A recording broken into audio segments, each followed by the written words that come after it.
අයිබෝන් හැමෝටම ඉතින් සල්තෙම අලුත් channel එකක් පටන් ගන්නවා YouTube එකක්. ඒ channel එක තමයි paper marking. ඉතින් හැමෝටම paper marking channel එකට පුතාලා කරන වැරදි ටික හරියට බලාගත්තා නම් ශිෂ්‍ය විභාගයේ ඕගොල්ලෝගේ වැරදි ඉතාම අඩු ප්‍රමාණයක් වෙනවා. එතකොට මොකද සර්ලා paper marking වලදී කරන්නේ ඔයාලගේ වැරදි හොයන එකම තමයි. ඉතින් ඒ හින්දා ඔයාලා වැරදි අඩු කරොත් ඔයාලට ශිෂ්‍යත්ව හොඳ ලකුණකින් තමන්ගේ ජයග්‍රහණ කරා යන්න. right. එහෙනම් අපි පටන් ගමු පළවෙනි අභ්‍යාසයේ සංඛ්‍යා.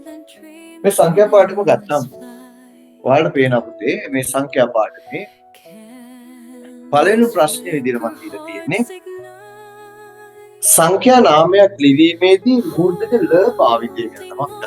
එතකොට අපි හිතමු සංඛ්‍යා නාමයක් ලියනකොට කොහොමද අපි පුරුදු වෙලා?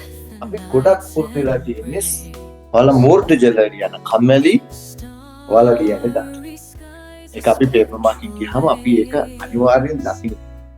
ඒකයි කියන්නේ ඔයාලා මහන්සි වුණොත් ඔයගොල්ලෝ මේවා හරියට ඉගෙන ගත්තොත් ඒ ලකුණු ටික ඔයාලට ගන්න. right. එවනම් බලමු. ලයන්න යෙදෙන තැන් මොන?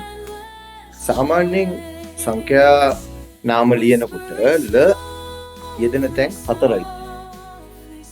ඔයගොල්ලෝ බිඳුවේ ඉඳන් ලක්ෂය දක්වා ඉගෙන ගත්තා. ලක්ෂණය ඔය පහසුට ඉගෙන ගන්න තියෙන්නේ. ඒ දක්වා ඉගෙන ගත්තොත් ඔයාලා තියෙන හරියටම ස්ථාන 4. ඒ සංඛ්‍යා 4ට හරියට ඉගෙන ගත්තොත් ඔයාලට වර්ධින්නේ. එකක් තමයි 11. දෙවෙනි එක තමයි 12. right.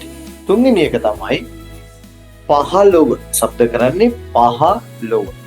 හතරවෙනි එක තමයි 40. හැබැයි ඔයාලට 40 41 42 කොහේ ගියා 40 කියන එක ලිය. එතකොට එවැනි අවස්ථාවක ඔයගොල්ලෝ තන්තජ ල යෙදුවොත් ඔයගොල්ලොන්ට අපි දාන්නේ බෑ. එහෙනම් බලමු කොහොමද හරි දෙට ලියන්නේ. එහෙමනම් විභාගයට ගිහිල්ලා වැඩ දා ගන්න ඕනේ නෑනේ. අපි කැමති හරියට දාලා ලකුණක් ගන්නනේ. එහෙනම් බලමු මේ සියල්ලටම වැරදි ගන්නවා. හරි එක මොකක්ද? මතක තියාගන්න මේ සියල්ලටම අපි දාන්නේ මූර්ධජ ල. උදාහරණ 11 12 15 එතෙන්දි 15 හරියට શબ્ද කරගන්න 15 ඊට පස්සේ 40. එන මේ අවස්ථා ටිකේ මේ දෙදුවා අපි දෙනවා වලට හරි. එහෙනම් වරද්ද ගන්න එපා. ලකුණු ගන්න හරි පාරේ යන්න. එහෙනම් අපි නැවතත් ඕගොල්ලොන්ට තවත් පුතාලා වරද්දන නිවැරදි කරලා දෙන්න සමාන්සි ගන්න. එහෙනම් හැමෝම සගේ channel එක subscribe කරලා comment කරලා like කරලා තියෙන්න. එහෙනම් ඔයාලටම අයිබෝවන්.